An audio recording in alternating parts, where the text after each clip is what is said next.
Yana mace ne mace. Amalalin pizza amalalin fi kai yaushe zaka girma da Allah ka daina wannan fitsarin kwancen. Ka shiga uku na ni. Kai ina wajen kira corona daki kin to kana fitsarin kwance fa dan Allah gantsin da kai kato da kai dan Allah kana wa mutane fitsari a daki ka lalata mutane katifa.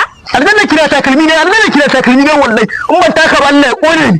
To ka taka mana sai mai dan aljanna na yana takalmi ka sai ka zo kana ma mutane fitsari a daki dan Allah kato da kai. Ina daga murya ana san mijin kira fitsarin kwance ba kira hankali ne. To ba dole daga murya ba kato da kai kana fitsari dan Allah. Dan Allah kwashi kai ka je ka wanke. Daki mun wanki. Wa zai maka wanki kai fitsarin kwancen maka wanki? Wai aka na soyayya ni da ke ko ana aure ya kai? Wata soyayya kana fitsarin kwance kana wani maganar soyayya ni na fara ma janye.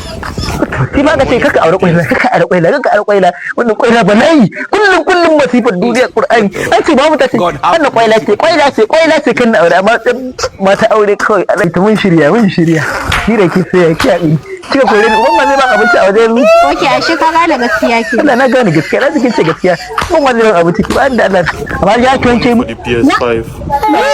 zan wanke ma alƙur'ani zan wanke ba za ki ba abinci ba zan baka abinci amma sai ka wanke alƙur'ani zan wanke ga bowal can ka je ka dau omo wuce ina so amma ina son ka mana amma sai ka daina fitsarin kwance me ya kake auren nan ma wai aboki na suka sake ka aure kwaila zaka ci gudu wani ubanka ki a wuri da ke soyayya yanzu da Allah kirki wallahi tuwa mata ka sake ku aure mai fitsarin kwance kato da namiji wai yana fitsarin kwance Allah tsine muke gudunar ya wuri mu da ke soyayya mu ki da mu a wuce mana wa tabi kamar na cika ma ƙara yin fitsarin kwancen kenan wuce